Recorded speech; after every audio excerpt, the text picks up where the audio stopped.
بسم اللہ الرحمن الرحیم۔ اچھا، ایک سوال یہ ہے کہ زنا اور نکاح میں کیا فرق ہے؟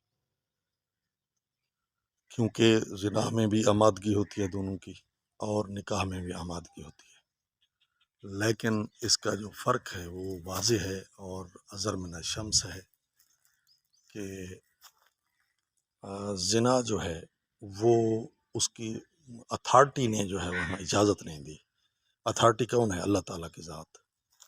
ٹھیک ہے، رضامندگی ہوتی ہے، لیکن اسلام دین فطرت ہے، اور اللہ تعالیٰ جو ہے وہ اس کا اسلام کا بانی ہے، اس نے اسلام بنا کر بھیجا ہے، شریعت بنا کر بھیجی ہے، تو اس کو پتہ ہے کہ یہ انسان کے حق میں ہے، یہ کام انسان کے نقصان میں ہے۔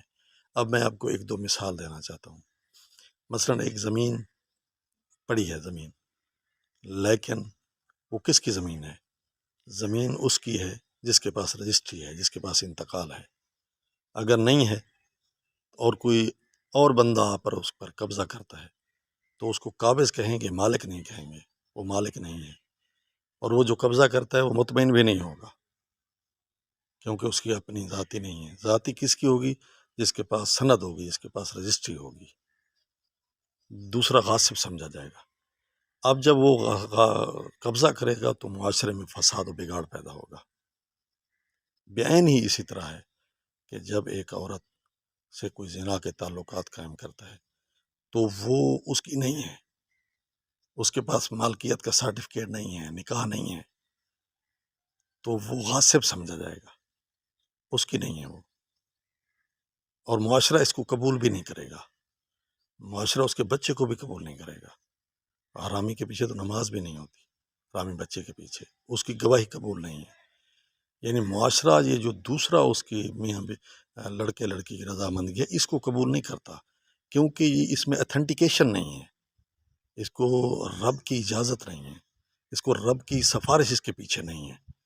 رب کی سفارش نکاح کے پیچھے ہے کہ نکاح کرو، تناکحوا وتناسلوا وتکثروا، پیغمبر نے بھی فرمایا نکاح کرو، نسل بڑھاؤ اور کثرت پیدا کرو۔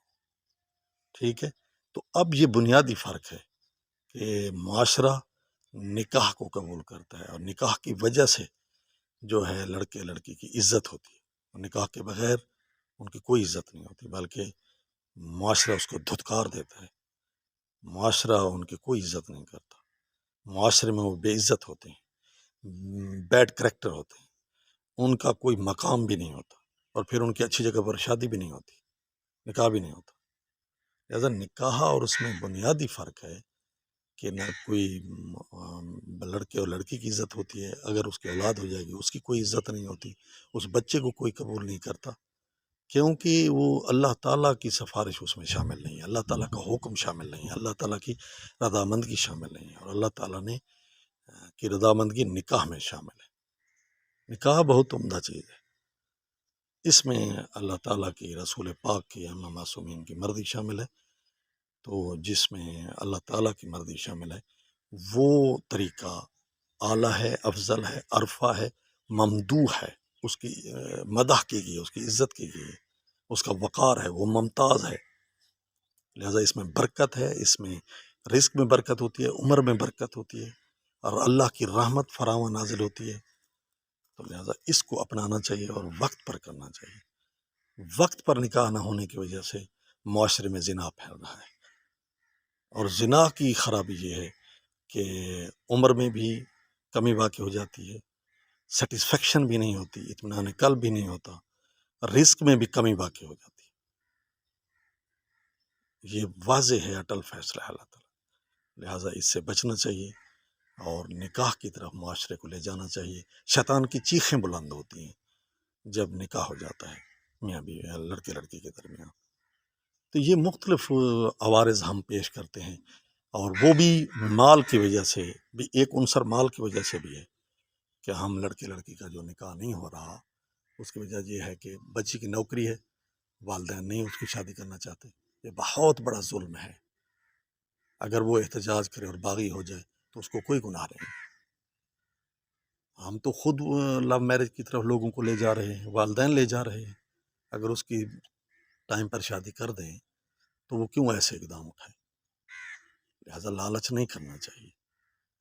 اور دوسرا یہ ہے کہ زیادہ جائیداد کی وجہ سے بھی لوگ لڑکیوں کی شادی نہیں کرتے، یہ بھی قابل مذمت فعل ہے کہ جائیداد لڑکے جو بھائی ہوتے ہیں وہ شادی کر لیتے ہیں، صاحب مال صاحب جائیداد، لیکن جو لڑکیاں ہوتی ہیں صاحب جائیداد، ان کی شادیاں نہیں کرتے، وہ بوڑھی ہو جاتی ہیں، وہ برباد ہو جاتی ہے ان کی زندگی، ان کی صحت بھی خراب ہو جاتی ہے اور وہ ایسے مر جاتی ہیں۔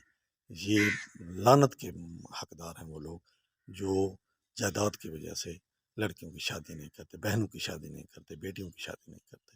ان کو بھی سوچنا چاہیے کہ شریعت رسول پر عمل کریں تو اللہ ان کے مال میں بھی اضافہ کر دے گا، اللہ ان کو بھی چار چاند لگا دے گا۔ اور جس نے 3 بیٹیوں کی شادی کی، پیغمبر نے فرمایا، انگلیوں کا اشارہ فرمایا، وہ جنت میں میرے ساتھ ایسے ہوگا، اکٹھے ہوگا۔ 2 کی شادی کی، 1 کی شادی کی تربیت کر کے وہ جنت میں میرے ساتھ ایسے اکٹھے ہوگا۔ 2 بہنوں کی کر دی، 3 بہنوں کی کر دی، جنت میں میرے ساتھ ہوگا۔ تو دعا ہے اللہ تعالی ہم سب کو یہ توفیق عطا فرمائے کہ ہم دین اسلام پر عمل کریں اور نکاح کو فروغ دیں۔